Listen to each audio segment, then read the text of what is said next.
Lima Gris TV, un canal diferente.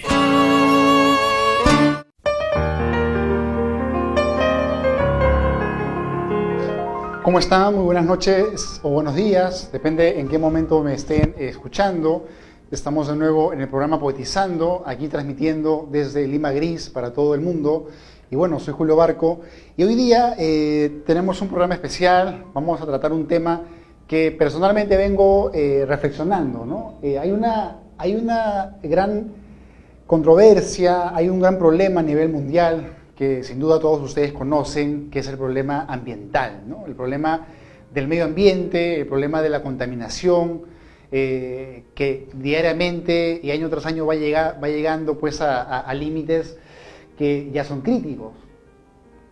En ese sentido, me impuse la tarea de reflexionar en esta jornada sobre la poesía ecológica. Y más aún, amigos, amigas, teniendo en cuenta el gran problema que acaba de ocurrir en nuestro país con el derrame del petróleo de Repsol en la Pampilla, ¿no? Saben ustedes que en nuestro país se acaban de derramar 16.000 barriles de petróleo en el mar y ha generado toda una serie de problemas ambientales.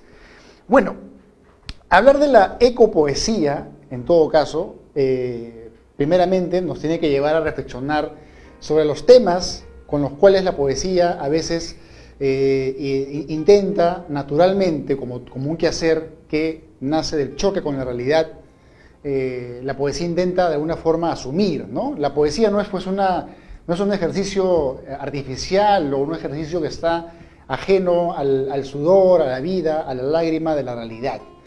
En ese sentido, me parece muy interesante empezar esta jornada recordando a Nicanor Parra. Y Nicanor Parra es, bueno, mundialmente conocido por la antipoesía, es un poeta chileno que hablaba de que los poetas se bajaron del Olimpo. Era una forma muy particular de ver que la poesía se encontraba en lo cotidiano. Bueno, la vida de Nicanor Parra es una vida muy larga. Él vivió más de 100 años y en su larga vida, en su prolongada reflexión sobre la naturaleza, además él estudió ciencias, él va a escribir la famosa ecopoesía, ¿no? Y vamos a leer algunos poemas de este autor para que ustedes vean de qué maneras asume este compromiso con el medio ambiente, con una realidad que ya viene siendo pues muy crítica para nuestra generación, y yo me pregunto cómo será para las generaciones que vienen, ¿no? Bueno, este poema que les voy a leer se llama Ecopoemas y va así. Dice compañero, léase eco compañero. Dice compromiso, léase eco compromiso. Dice constitución, hay que luchar por una ecoconstitución. Como su nombre lo indica, el capitalismo está condenado a la pena capital, crímenes ecológicos imperdonables, y el socialismo burocrático no lo hace nada de peor tampoco.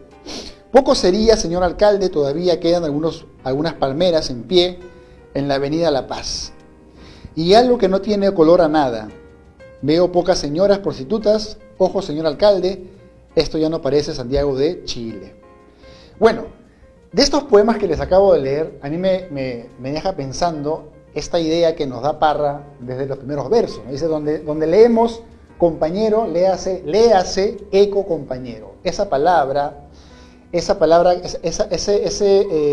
prefijo que se le agrega, de alguna forma, estas sílabas que se le agregan a la palabra, al eco, nos va a dar una idea naturalmente precisa de hacia dónde se orienta esta poética, ¿no? Hacia un compromiso con la naturaleza. Pero ese compromiso no nace solamente pues de una reflexión vaga, sino nace de un juicio donde se ataca directamente pues estos sistemas que habitamos, que no cuidan la naturaleza y que al contrario la van diariamente destruyendo, ¿no? Más abajo vamos a leer este poema llamado Consumismo del mismo Nicanor Parra, ¿no?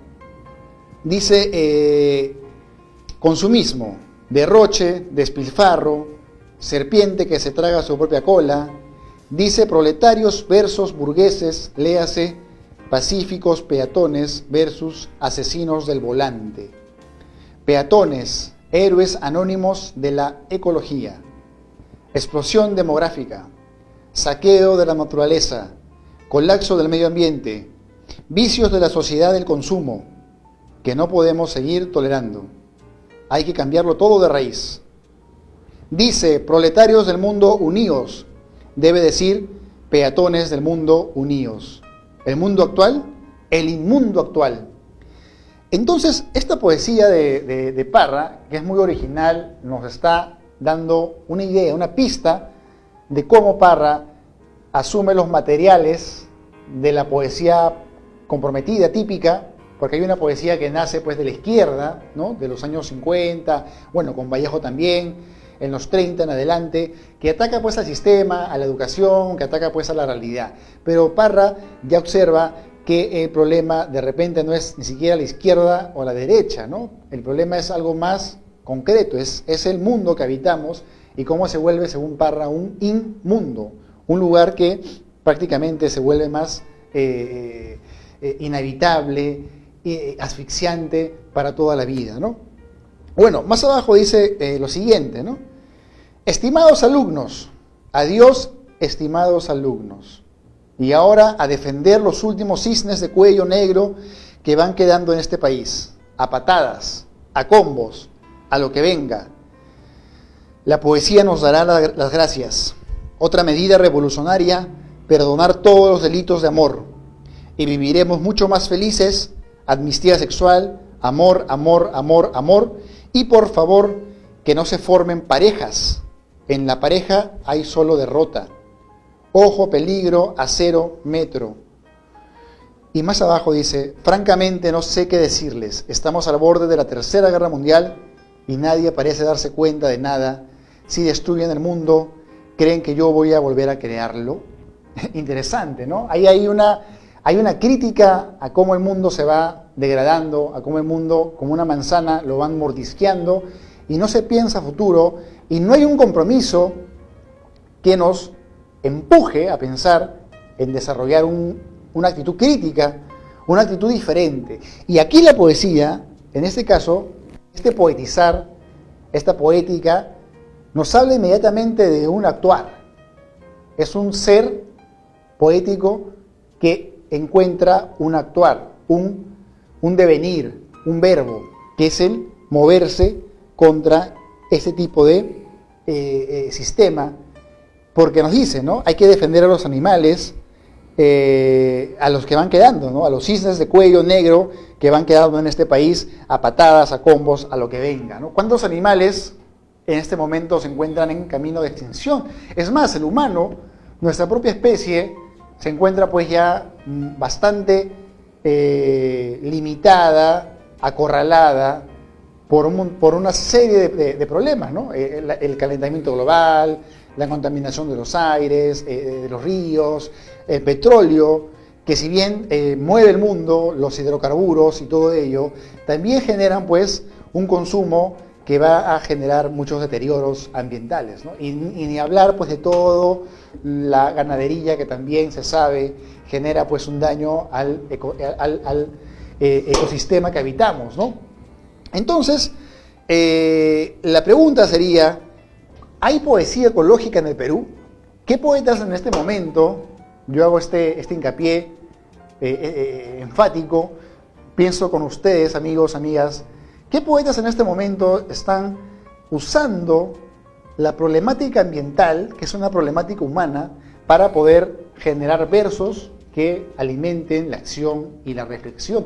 Pero además que no olvidemos que, como decía Thomas Mann, el premio Nobel alemán, Thomas Mann decía que la verdad y la belleza van de la mano, ¿no? La verdad y la belleza van de la mano. ¿Qué quiere decir esto? Que la crítica de esta poesía ecológica es una crítica hacia una problemática concreta, ¿no? Que el mundo se está yendo al garete, se está destruyendo, pero también podemos usar la belleza para generar conciencia, ¿no? Esta poesía genera conciencia.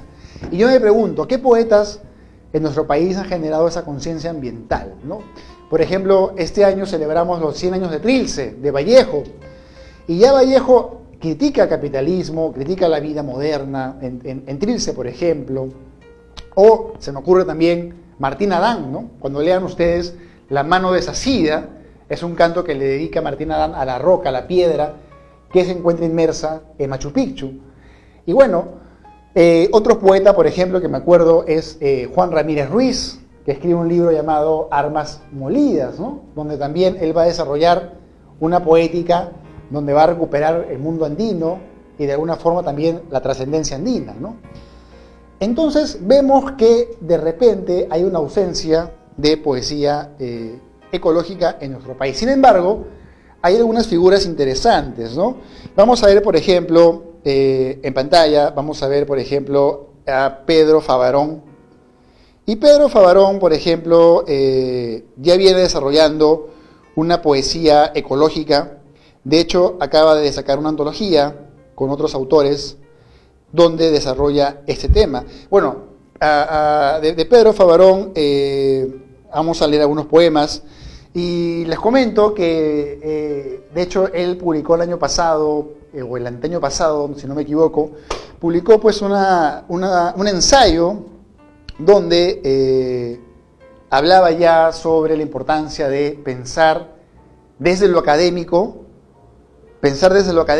la naturaleza, ¿no? Porque además Pedro se encuentra viviendo actualmente en la parte selvática de nuestro país.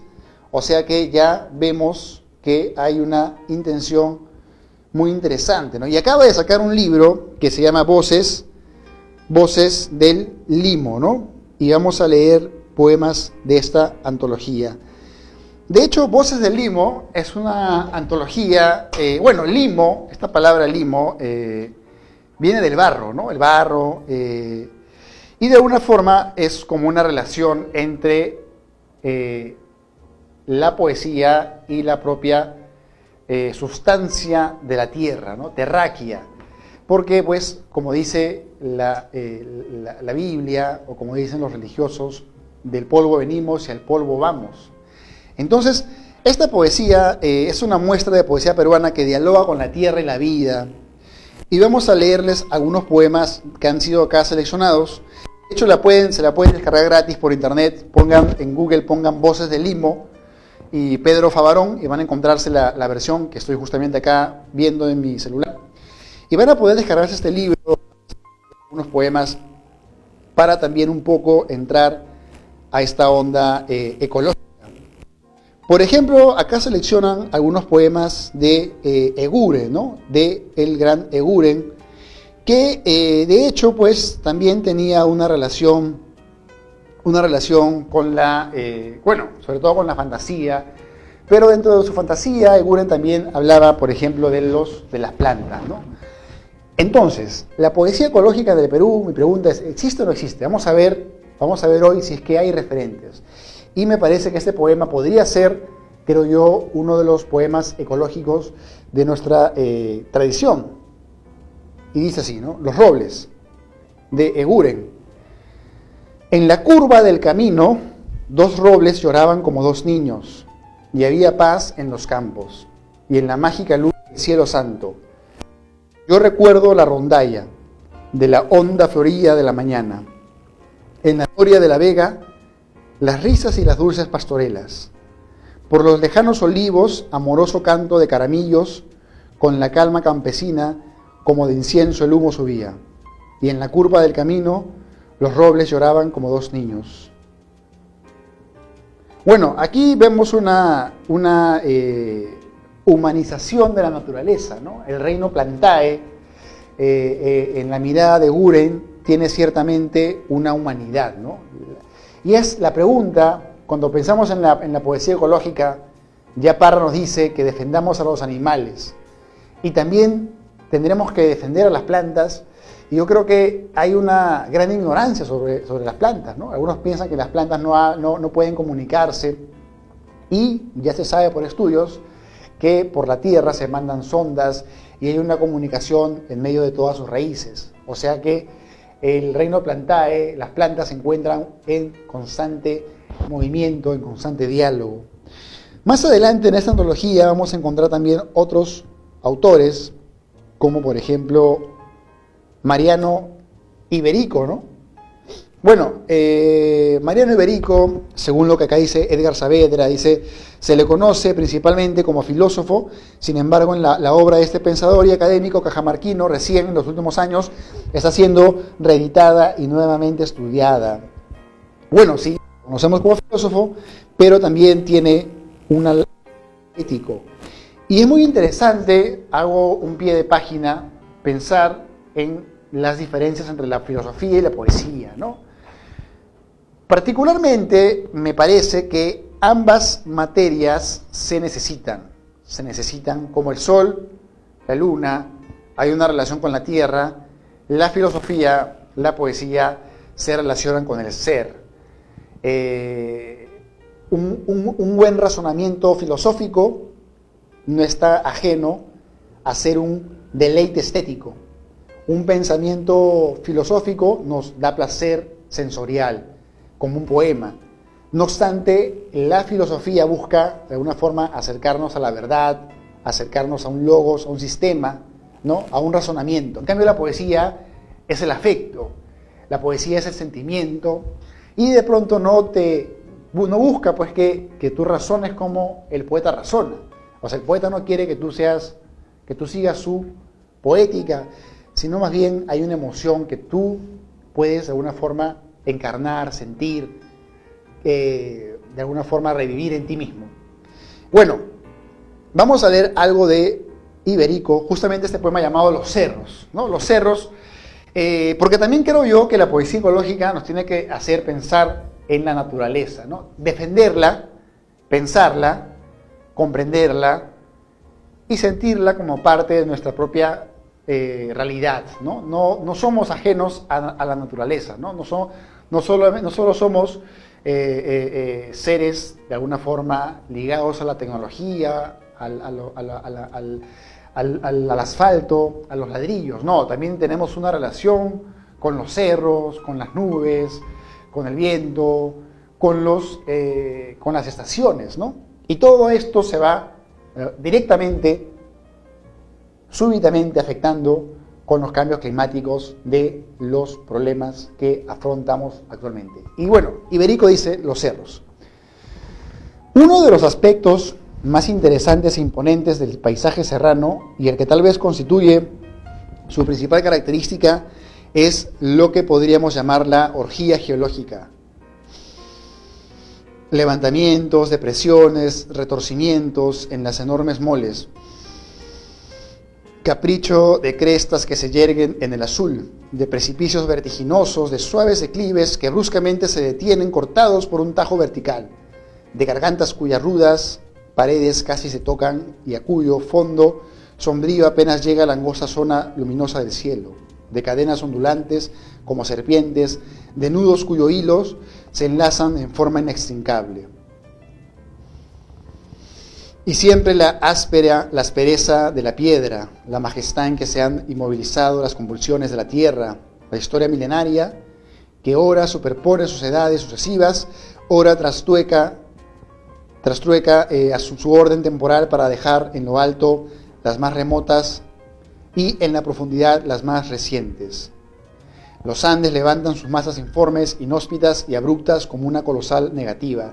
No quieren la vida, la rehúsan, pero la vida brota de los intersticios de las piedras, renueva su misterio en lo profundo de los valles y hasta en las cumbres más desoladas y desérticas el viento glacial hace ondear como una pálida llamarada las pajas de la puna.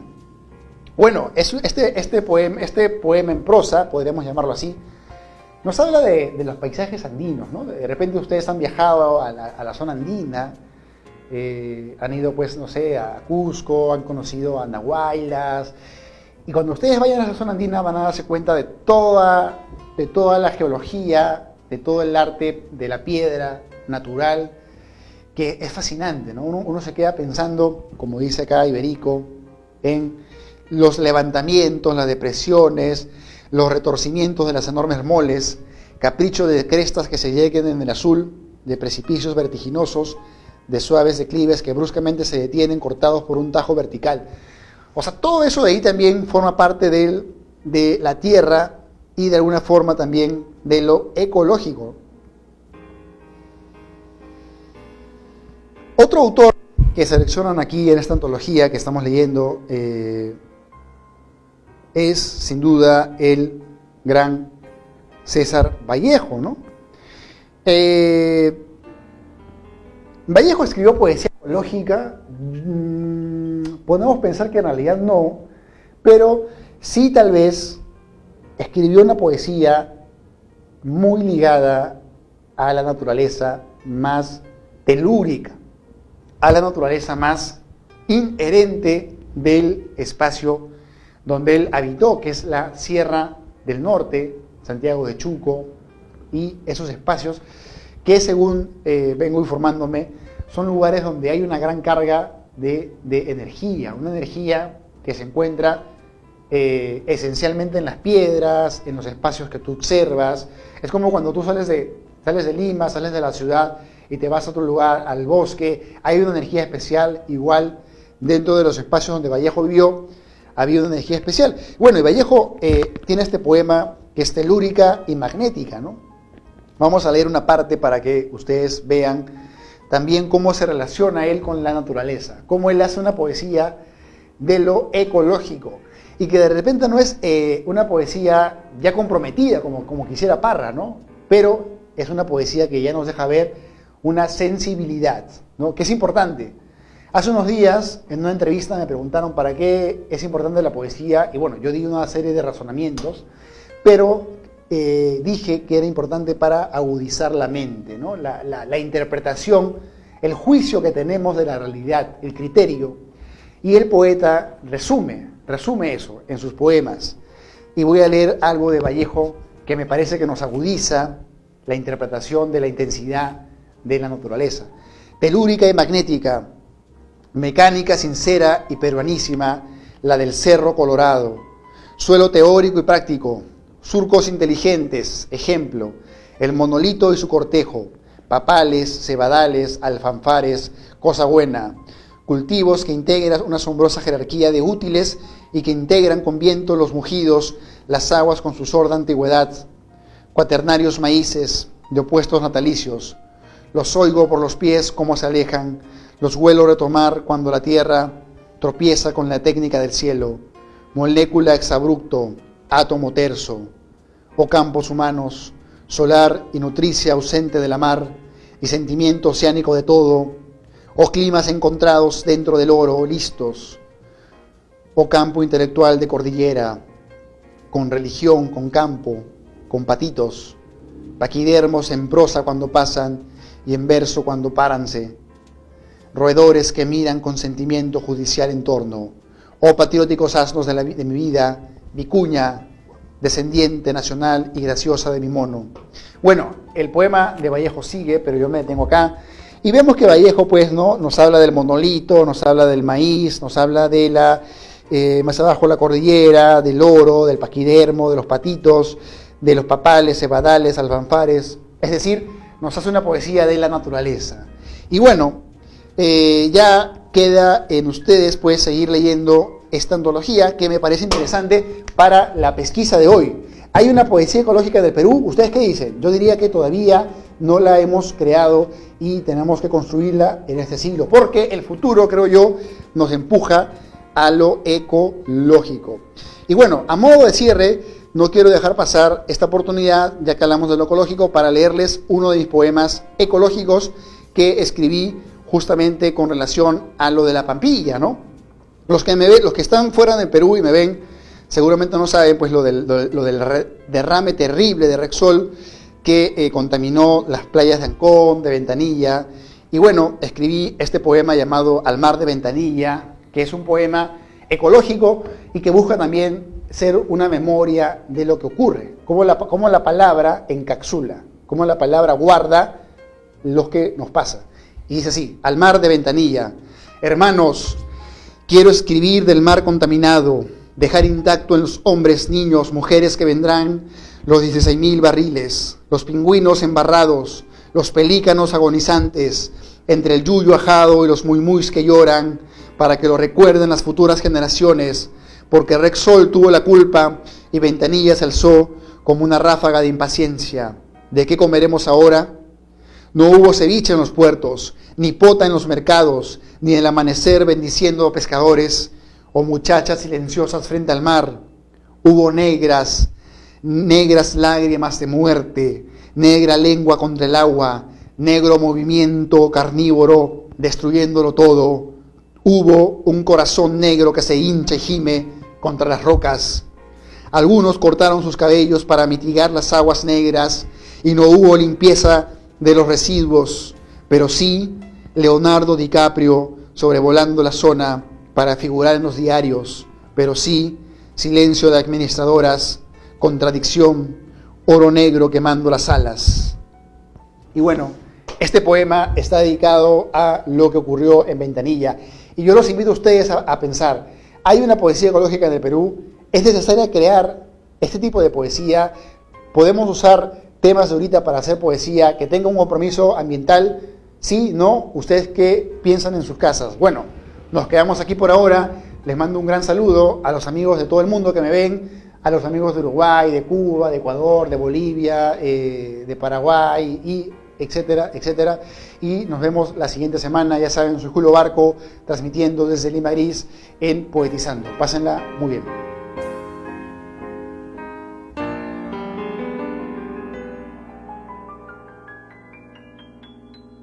Lima Gris TV, un canal diferente.